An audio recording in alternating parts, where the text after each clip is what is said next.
لوگوں کو نہیں پتا، بہت ساروں، ان کا نام ہے علی بن حسین، حضرت علی بن حسین، یہ امام حسین کے صاحبزادے۔ قدرت اللہ تعالیٰ کی ایسی ہے کہ یہ میدان کربلا میں بیمار تھے، کیونکہ اللہ نے امام حسین کی نسل چلانی تھی، تو یہ شدید علیل تھے، اٹھ کے کھڑے ہوتے تھے، اتنا تیز بخار تھا کہ گر پڑتے تھے ظاہراً۔ تو امام حسین نے فرمایا بیٹا تو نے نہیں جانا۔ ابا جی آپ میری موجودگی میں جائیں، یہ کیسے ہو سکتا ہے؟ فرمایا نہیں، تو نے جانا ہی نہیں، میں جانے ہی نہیں دوں گا۔ تو حضرت امام زین العابدین علیل تھے، امام زین العابدین رضی اللہ تعالیٰ عنہ نے 3 سال تک حضرت علی کی صحبت اٹھائی ہے۔ بعض روایات میں اس سے زیادہ بھی آیا ہے۔ کچھ لوگوں نے لکھا جب آپ میدان کربلا میں گئے تھے تو 30 سال سے عمر زیادہ تھی، 30 سال سے عمر، اور داڑھی مبارک جو تھی نا آپ کی، جو لوگ شروع سے داڑھی نہیں نہ کٹواتے ان کی زیادہ لمبی نہیں ہوتی، جو شروع سے داڑھی رکھ لیتے ہیں نا، کیا پنجابی میں کہتے ہیں، سچی داڑھی، اور ان کو خرشت بھی نہیں کرانا پڑتا، میں نے بھی کبھی نہیں کرایا، ضرورت ہی نہیں پڑی، وہ نہیں کرانا پڑتا اس لیے کہ جو داڑھی شروع سے ہوتی ہے نا وہ اتنی زیادہ بڑی بھی نہیں ہوتی اور پھیلتی بھی نہیں۔ تو حضرت امام زین العابدین کی داڑھی بہت زیادہ بڑی نہیں تھی، داڑھی مبارک آپ کی ٹھوڑی کے نیچے تھی تو زیادہ بڑی نہیں تھی، کیونکہ شروع سے رکھی ہوئی تھی، یہ نہیں کہ کٹو، تو داڑھی ان کی 33 سال عمر مبارک تھی، با اختلاف روایات، کچھ لوگوں نے اس سے کم بھی لکھی ہے۔ 2-4 مہینے کے بعد جب کربلا سے واپس لوٹے تو ساری داڑھی سفید ہو گئی۔ حضرت علی کی ایک زوجہ اس وقت حیات تھی، امام زین العابدین آگے آگے آ رہے تھے گھوڑے پہ، حضرت علی کی زوجہ نے آگے جا کے دیکھا نا، قافلے کا استقبال کرنے گئی، تو امام زین العابدین آگے تھے تو جھٹ سے انہوں نے منہ چھپا لیا، پیچھے ہو گئی اماں جی۔ تو امام زین العابدین فرمانے لگے دادی کا تو پردہ نہیں ہوتا پوتے سے۔ آپ نے کہا انتا زین العابدین، تو زین العابدین ہے اور تیری ساری داڑھی چند مہینوں میں سفید ہو گئی؟ تو امام زین العابدین روئے، فرمانے لگے اماں جو میں نے کربلا میں دیکھا ہے، جو میں کربلا میں دیکھ کے آیا، تو دیکھتی تو یہاں کھڑی نہ ہوتی۔ امام زین العابدین نے پائے اس بات کے ساتھ، پوری دلیری کے ساتھ، اور امام حسین رضی اللہ تعالیٰ عنہ کی تو شہادت 10 محرم کو ہو گئی نا، 61 ہجری میں معاملہ ختم ہو گیا، لیکن امام زین العابدین ساری زندگی طاغوتی قوتوں سے لڑتے رہے۔ امام زین العابدین کو کئی دفعہ بعد میں گرفتار کیا گیا ہے، کربلا میں کئی دفعہ بعد میں گرفتار کیا۔ مروان بن عبد الملک ظالم جو صحابہ کو مارا کرتا تھا، جس کو یزید لعنتی نے بنایا تھا، وہ امام حسن اور امام حسین کے خلاف تقریریں کرنے والا مروان بن عبد الملک جو قابض ہو گیا زبردستی امام حسین کے بعد مسجد نبی کی امامت پر، اس کے پیچھے نماز پڑھ لینی چاہیے تھی، بولے آنے جڑا ہوتے کل ہوتا ہے ابھی کدی پیڑا ہو سکتا ہے۔ مروان بن عبد الملک مسجد نبی کا امام اور خطیب رہا ہے بڑا عرصہ، امام زین العابدین رضی اللہ تعالیٰ عنہ کے خلاف بڑی بدتمیزی کرتا تھا۔ امام زہری فرماتے ہیں، تابعی بزرگ ہیں، کہتے ہیں اس نے امام زین العابدین رضی اللہ تعالیٰ عنہ گرفتار کرا کے منگایا اپنے دربار میں، تو پورے ہوا کیا، یہ جو طریقت ہے نا ہماری، ایک مسئلہ یہاں سمجھا دوں، یہ جو پیری مریدی ہے، جو بیعت ہے، یہ اسی وقت شروع ہوئی، کیونکہ بادشاہت پہلے جو خلیفہ ہوتے تھے وہ بادشاہ بھی ہوتے تھے، پیر بھی ہوتے تھے، رہنما، سارا کچھ ہی وہ ہوتے تھے، لیکن امام حسن حسین کی شہادت کے بعد جب بادشاہی یزید جیسے لوگوں کے ہاتھ میں گئی نا، تو امام زین العابدین رضی اللہ تعالیٰ عنہ کے گرد جو اللہ اللہ کرنے والے لوگ، دین سیکھنے والے تھے، وہ اکٹھے ہو گئے۔ اب وہ جو بیعت تھی اسی کو آج بیعت طریقت کہا جاتا ہے۔ لوگ اس طرف ہو گئے کہ اب وہاں بیعت کا سلسلہ نہیں رہا، یہ وہی بیعت ہے جو امام حسین رضی اللہ تعالیٰ عنہ، حضرت علی، حضرت ابوبکر صدیق، سب لوگ فرمایا کرتے تھے۔ اب لوگ بڑے اکٹھے ہو گئے، لوگ آیا کرتے تھے، حضرت حسن بصری جیسے لوگ، امام زہری جیسے لوگ، حضرت سعید بن مسیب جیسے لوگ۔ امام زین العابدین نے کربلا کے بعد اپنا مکان مدینے سے باہر بنا لیا تھا، نام علی تھا، لیکن عبادت اتنی کرتے تھے کہ لوگوں نے زین العابدین کہنا شروع کر دیا، عبادت کرنے والوں کی زینت زین العابدین کہنا شروع کر دیا۔ بیٹا پاس سو رہا تھا، گھر میں آگ لگی ہوئی تھی، امام زین العابدین نماز پڑھ رہے تھے، اتنی لمبی لمبی ساری رات سارا دن مصلی پہ رہتے، تو بہت سارے لوگ عقیدت مند ہو گئے۔ تو مروان کو خطرہ ہوا کہ کہیں امام زین العابدین میرے خلاف کوئی محاذ نہ بنا لے، اس نے ایسے ہی الزام لگا کہ امام زین العابدین کو گرفتار کر کے جیل میں ڈال دیا بلا وجہ۔ امام زہری کہتے ہیں میں کھانا لے کے گیا تو امام زین العابدین نے نا وہ بیڑیاں پہنی ہوئی ہیں، ہتھ کڑیاں پہنی ہوئی ہیں، پیروں میں بھی ہاتھوں میں بھی، تو کہتے ہیں میں نے کہا حضور آپ کتنی تکلیف میں ہیں؟ یہ لفظ میں نے کہے تو میرے شیخ تھے، استاد تھے، پیر تھے، میں رو پڑا. میں نے کہا حضور آپ کتنی تکلیف میں ہیں؟ تو کہنے لگے زوری میرا امتحان ہے، مجھے امتحان دینے دے، میرا رب میری آزمائش کر رہا ہے تو مجھے کرنے دے، تجھے کیا، تو کیوں روتا ہے؟ تو کہا حضور آپ اتنی تکلیف میں ہیں. فرماتے ہیں انہوں نے اللہ اکبر کہہ کے دونوں طرف سے زنجیروں کو پکڑا. جب اللہ اکبر کہا تو دونوں طرف کی زنجیریں اتار کے امام زین العابدین نے نیچے رکھ دی. فرمانے لگے میں تو ایک دفعہ اللہ کا نام لوں تو اللہ ساری زنجیریں توڑ دیتا ہے. میں پابند نہیں ہوں، میں پابند نہیں ہوں ان لوگوں کا، میں تو اللہ کی رضا پہ راضی ہوں. امام زین العابدین رضی اللہ تعالیٰ عنہ نے ساری زندگی پرہیزگاری، محبت، پیار، خلوص، وفا اور لوگوں کو دین سکھایا. ساری زندگی اللہ اللہ کا درس دیا. پوری دنیا سے لوگ امام زین العابدین کے پاس آتے. کیا لفظ ادا کر رہا ہوں؟ میں نے پورا مدینہ نہیں کہا، میں نے کہا پوری حکومت نہیں تھی آپ کے پاس. حکومت میں مروان بن عبد الملک تھا، کیونکہ 4 سال 4.5 سال یزید رہا ہے.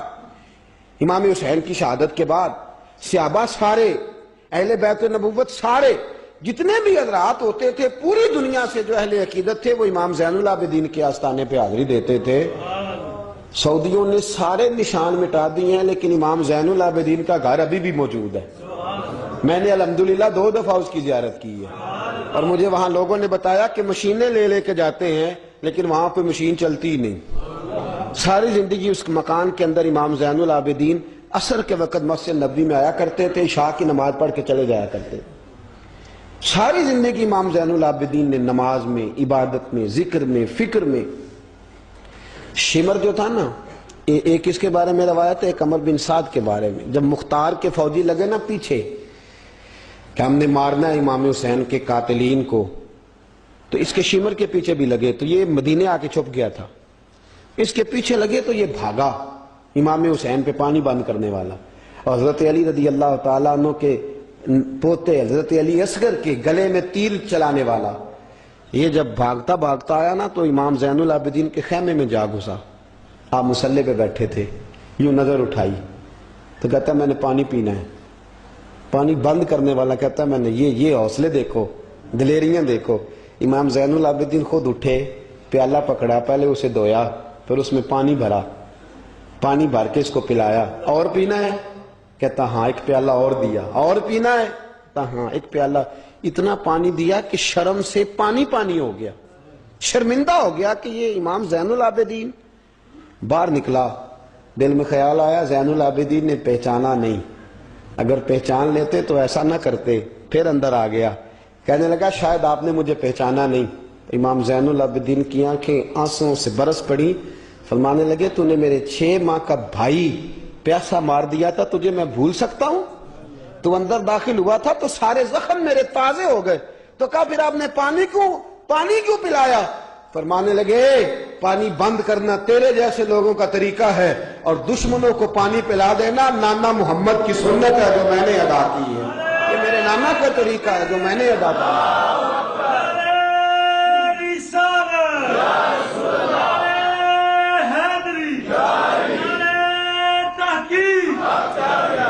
یہ گراؤنڈ امام حسین نے بنایا ہے.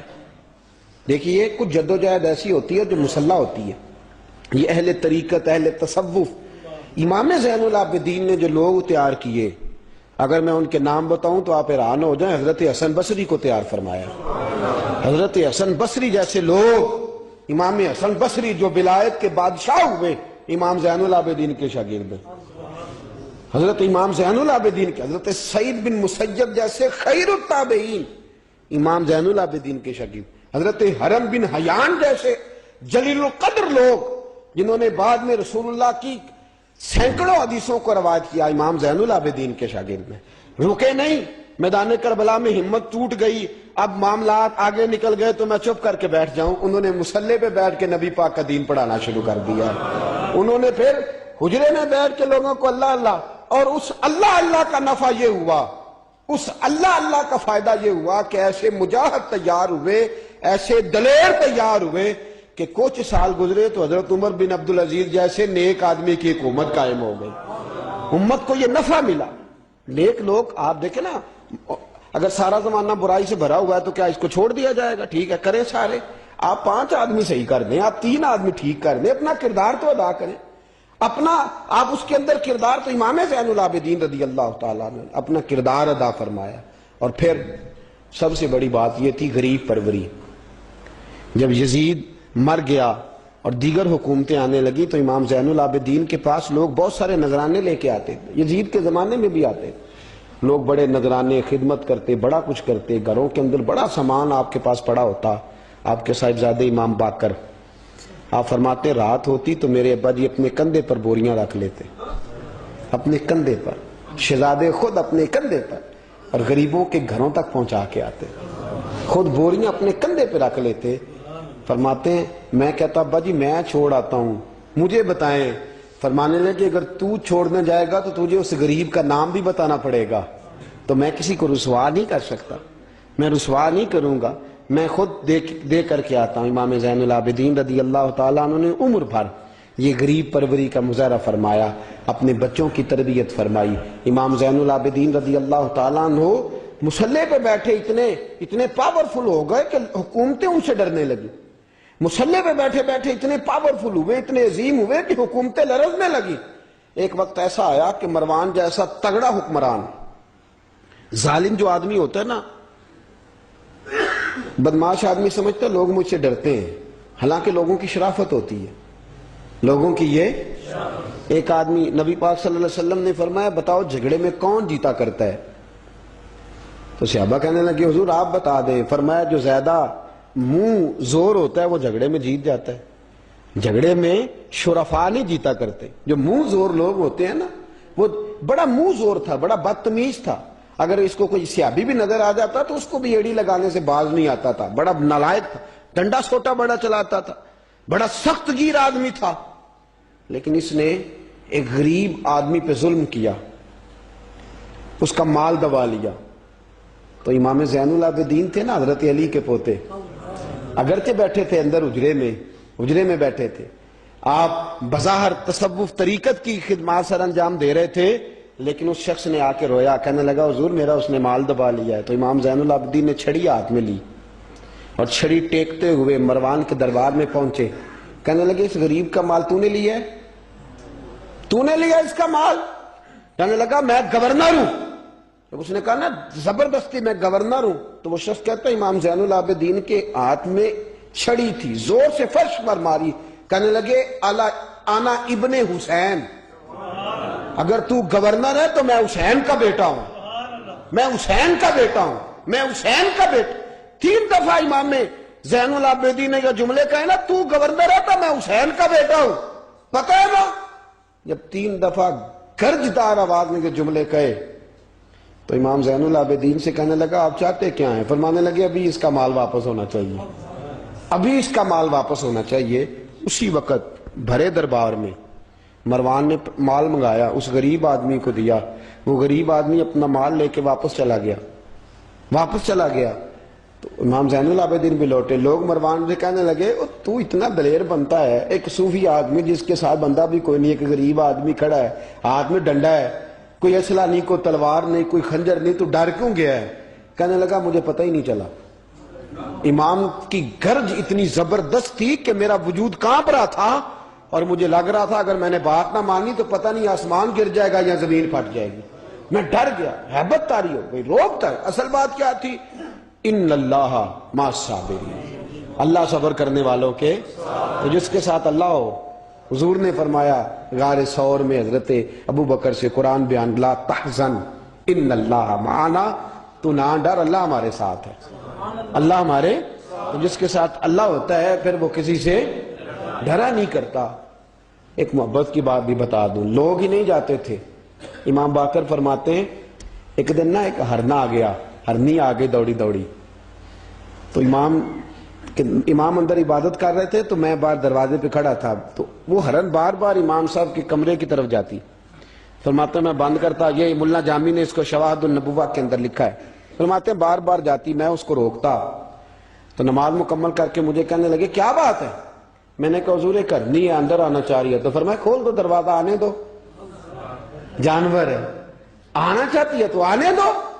کہتے ہیں وہ ہرن اندر آیا تو میں نے اس کو دیکھا کہ وہ امام صاحب کے رات کا وقت ہے، تو امام زین العابدین کے کان کے ساتھ منہ لگائے ہوئے، مرن شام کا وقت ہے۔ فرماتے میں نے دیکھا کہ امام زین العابدین نے چھڑی پکڑی، امامہ باندھا، جبہ پہنا، فرماتے ہیں آگے آگے ہرن چل رہا ہے، پیچھے پیچھے امام زین العابدین چل رہا ہے، آگے آگے ہرن چل رہا ہے، پیچھے پیچھے۔ بھئی ہمارا تو عقیدہ حضور غوث اعظم کے بارے میں ہے کہ وہ جن و بشر کے پیر ہیں، جن و بشر کے پیر ہیں، سب کا اللہ کے بندوں کی طرف، اللہ کی ہر مخلوق کا رجحان ہوتا ہے اللہ کے بندوں کی طرف۔ کہتے ہیں ہرن کے پیچھے پیچھے ایک عرابی کے دروازے تک لے گئی ہرن، تو امام زین العابدین نے نا دستک دی دروازے پہ، اور ہرن ایک کونے میں کھڑی ہو گئی، دستک دی، وہ باہر آیا تو فرمانے لگے تیرے پاس کوئی ہرنی کے بچے ہیں؟ اس نے کہا ہاں، آپ نے کیا کرنا ہے؟ فرمایا میں خریدنے آیا ہوں، میں وہ بچے خریدنے آیا ہوں۔ کہتے ہیں 2 بچے تھے، کہنے لگا جی میں نے تو سویرے بیچنے تھے، میں روز جنگل سے کچھ نہ کچھ پکڑ کے لاتا ہوں، سویرے بیچنے تھے، سویرے گاہک ڈھونڈنے تھے، آپ رات کو ہی آ گئے، کیا لے گا؟ اس نے کہا 20 دینار 2 بچوں کے۔ امام صاحب نے 20 دینار دیے، بچے پکڑے، واپس لائے۔ امام باقر فرماتے ہیں 2 ہرن کے بچے امام زین العابدین نے جب پکڑائے تو میری آنکھیں چھلک پڑی، میں رو پڑا، اور میں نے کہا ابا جی میں تو سمجھتا تھا انسانوں کے دکھ کا ہی مداوع کرتے ہیں، اللہ نے تو آپ کو جانوروں کے دکھوں کا مداوع کرنے کی بھی توفیق عطا فرمائی۔ تو پھر میرے امام نے سچ کہا ہے نا، تیری نسل پاک میں ہے۔ کیسا عقیدہ ہے، کیسا عقیدہ ہے، ہر بندے کی اپنا۔ میں تو جب بھی کسی سیدزادے کی، کسی اہل بیت کی کوئی بات پڑھتا ہوں نا، آپ یقین کریں تو میرے سامنے اعلیٰ حضرت کا شعر رہتا ہے، پلٹ پلٹ کے بات وہیں جاتی ہے کہ تیری نسل پاک میں ہے بچہ بچہ نور کا، تو ہے عین نور تیرا سب گھرانہ ہی نور کا، سب گھرانہ ہی۔ جب تنگ آ گیا نا مروان کہ دنیا ہٹتی نہیں، اور اس کے بعد بھی کوئی خلیفہ آئے تو سارے تنگ ہی رہتے تھے، امام زین العابدین کو زہر دلوا دیا۔ امام حسن کی شہادت بھی زہر سے ہوئی، امام زین العابدین کو زہر دلوایا۔ جب زہر آپ کی رگوں میں اترا، آپ کو درد محسوس ہوا، تو امام باقر فرماتے ہیں سجدے میں چلے گئے، سجدے میں چلے گئے۔ میں نے کہا حضور اتنی تکلیف ہے، آپ یہ کیا کر رہے ہیں؟ فرمانے لگے میں سوچتا تھا میں جہاد پہ نہیں نکلا تو کہیں بستر پہ مجھے تبھی موت نہ آ جائے، میرا دادا بھی شہید، میرا والد بھی شہید، میرے تایا بھی شہید، میرے بھائی بھی شہید، میرے پھپھی داد چچا داد بھی شہید، میں سوچتا تھا کہیں تبھی موت نہ چلا جاؤں، سجدہ شکر ادا کر رہا ہوں کہ رب نے مجھے بھی شہادت عطا فرما دی ہے، اللہ نے مجھے بھی شہادت کی موت عطا فرمائی ہے۔ پھر وصیت فرمائی امام، دیکھیں اللہ والوں کے مزار کی بھی برکت ہوتی ہے۔ امام باقر کو وصیت فرمائی صاحبزادے کو، فرمایا مجھے میرے تایا امام حسن کے ساتھ جنت البقیع میں دفن کرنا، ان کے ساتھ۔ تو کہتے میں نے کہا ابا جی وہاں تو جگہ ہی نہیں، روتے ہوئے میں نے کہا، کہنے لگے تو جا کے تلاش کرنا، جگہ مل جائے گی۔ فرماتے میں پہلے جنت البقیع جاتا تھا تو قبریں ساتھ ساتھ ملی ہوئی نظر آتی تھی، امام زین العابدین کے وصال کے بعد گیا تو مجھے پوری قبر کی جگہ نظر آئی، پوری جگہ جس کو میں پہلے تھوڑا سمجھا کرتا تھا وہ پوری جگہ ملی۔ امام حسن کے بالکل متصل امام زین العابدین کا مزار ہے۔ امام زین العابدین نے سینکڑوں شاگرد چھوڑے، درجنوں ہزاروں کی تعداد میں آپ سے فیوز و برکات حاصل کرنے والے لوگ چھوڑے، اور جتنا صوفیاء کا سلسلہ پھر آگے بڑھا، حضرت حسن بصری، حضرت فضیل بن عیاض، پھر اس کے بعد حضرت سری سختی، پھر اس کے بعد حضرت میں اگر آپ کو دلائل کے ساتھ عرض کروں تو سارا فیضان امام زین العابدین کا ہے، سارا فیضان آپ کے اپنے صاحبزادے امام باقر کے بیٹے امام جعفر صادق، اور امام جعفر صادق کے شاگرد اور مرید ہے امام اعظم ابو حنیفہ۔ جتنی شاخیں علم کی پھیلی، جتنی شاخیں پھر اس کے بعد طریقت کی پھیلی، علم حدیث کی پھیلی، وہ ساری امام زین العابدین کا فیضان ہے، اور آج تک امت مسلمہ کے اندر امام زین العابدین کا فیضان جاری ہے، اور انشاءاللہ صبح قیامت تک جاری رہے گا۔ علمی فیضان بھی، روحانی فیضان بھی، اور دنیا میں جتنے سعادات پائے جاتے ہیں وہ بھی امام زین العابدین کی اولاد ہے۔ امام حسین کی ساری اولاد امام زین العابدین سے ہے۔ اللہ تبارک و تعالیٰ نے کس قدر فضل فرمایا۔ امام حسین کے ایک بیٹے میدان کربلا میں موجود رہے، امام زین العابدین۔ یزید کے 14 بیٹے تھے، بچے تو ان کے بھی ہوئے ہوں گے، بات آگے۔ اور یزید کا ایک بیٹا بڑا نیک بھی تھا جو یزید کے بعد تخت نشین ہوا، اور بیٹھتے ہی اس نے کہا کہ میں اس تخت پہ نہیں بیٹھ سکتا جس تخت کے پائے میں امام حسین کا خون موجود ہو۔ اور میں نہ میرا باپ اس قابل تھا نہ میں اس قابل ہوں. یخرج الحی من المیت و یخرج المیت من الحی. اللہ زندوں سے مردے، مردوں سے زندے، اچھوں سے برے، بروں سے اچھے پیدا کر دیتا ہے. امام یزید کا بیٹا کہنے لگا کہ میں نہیں اس قابل کہ یہاں 40 دن اس نے کہا میں 40 دن دیتا ہوں، اپنا حکمران بنا لو. اس کے بعد وہ تخت سے نیچے اتر گیا. نیک بھی ایک بیٹا تھا لیکن پھر بھی یزید کی نسل آگے نہ بنی، نہ زیاد کا وہ ستم رہا، نہ یزید کی وہ جفا رہی. جو رہا تو نام حسین کا جسے زندہ رکھتی ہے کربلا، جو رہا تو نام. اور انسان کو بیدار تو ہو لینے دو، ہر شخص پکارے گا ہمارے ہیں حسین.